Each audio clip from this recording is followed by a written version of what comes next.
Olá, pessoal. Vamos então trabalhar, as rotas do gênero das páginas 28 e 31, sobre o que nós começamos já a discutir em redação.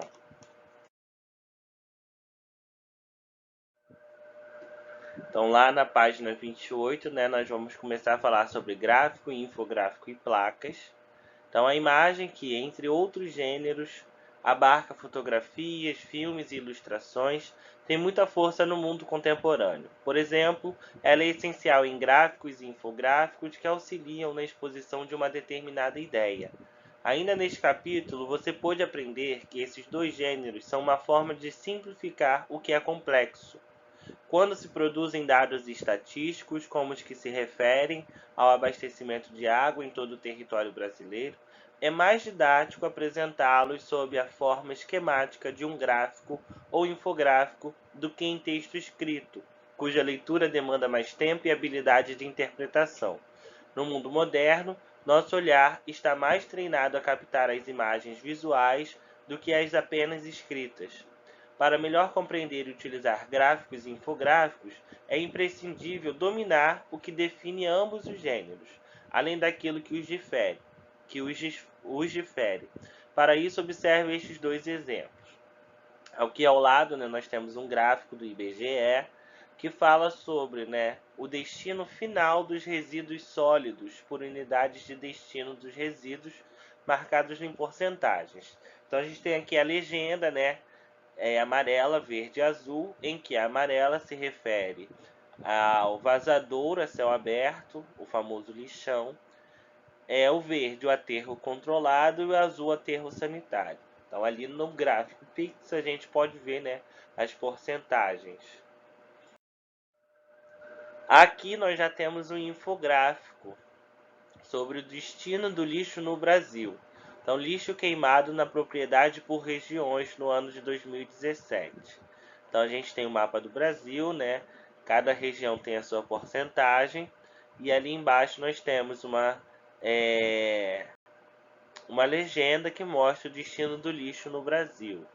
Então, a maior de todas, 82,9%, é coletado diretamente. 7,9% é queimado na propriedade, 7,9% é colocado em caçamba e 1,3% tem um outro destino. E aí, em relação a isso, aponte as semelhanças e diferenças que você percebeu entre o gráfico e o infográfico apresentados. Tanto o gráfico quanto o infográfico valem-se de traços, formas e cores.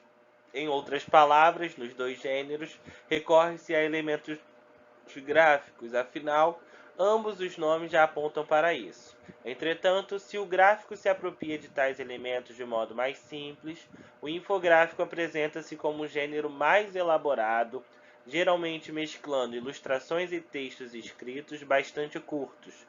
Para compreender melhor, observe outros exemplos de gráficos. Então aqui, nós já até vimos alguns desses exemplos. O gráfico de colunas, que também é chamado de gráfico de barras, que ele pode ser apresentado assim na vertical, ou então na horizontal. Então temos a legenda ali, azul, vermelho, verde, roxo, azul mais claro e amarelo, que representam as disciplinas. E ali no gráfico as notas, que tirou em cada bimestre. À direita nós temos o gráfico em pixel, ou também chamado de gráfico de setores, E aqui o gráfico em linhas, que ele vai subindo ou descendo de acordo com o aumento ou diminuição, da pesquisa, do que está sendo observado ali. Então, número 2, qual hipótese pode explicar o fato de existirem vários tipos de gráfico? Por que existem vários tipos de gráficos diferentes? E aí aqui veja como a representação gráfica é simples, limitando-se a retângulos, círculos e linhas, além de cores diversas nesses casos. Mas além dos elementos gráficos acompanhados das informações que são representadas, esse gênero se forma por outros itens. Então, um gráfico ele sempre tem um título, sempre tem uma legenda e a fonte de pesquisa. O título é, em grande parte das vezes, o que contribui para situar o leitor em relação ao que o gráfico representa. Sem ele, pode ser difícil, ou pelo menos demorado, deduzir a que se referem os dados expostos. A legenda, por sua vez, auxilia na compreensão do gráfico em si, especialmente no que se refere às cores usadas. Afinal, cada cor representa um determinado tipo de informação, e é importante que o saibamos. Finalmente, a fonte de pesquisa permite que analisemos o quão confiáveis são os dados indicados pelo gráfico. Se essa fonte for uma instituição renomada, como o IBGE, a probabilidade das informações dadas serem verídicas é alta. Os infográficos também costumam possuir título e fonte de pesquisa, porém é mais raro que contenham legenda, já que, por serem altamente ilustrativos e apresentarem pequenos textos escritos, são bastante autoexplicativos, isto é, necessitam menos de uma legenda que oriente o leitor.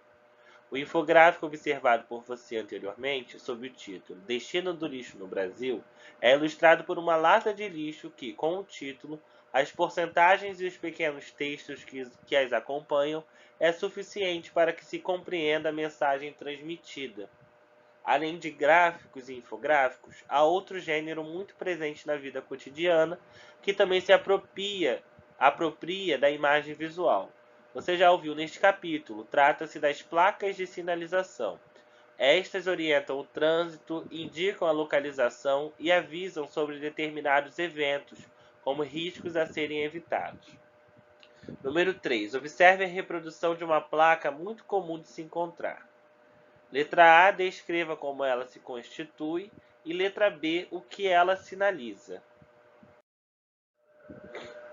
Assim como os infográficos, as placas de sinalização são bastante ilustrativas. No exemplo anterior, você consegue observar uma pessoa saindo por uma porta e uma seta. Trata-se de uma placa que indica a saída de emergência. Nesse caso, fica clara a necessidade de usar a imagem, cuja recepção é mais imediata do que a de um texto escrito. Em uma situação de perigo, as pessoas precisam ser avisadas, de modo rápido, por onde devem ir para se resguardarem.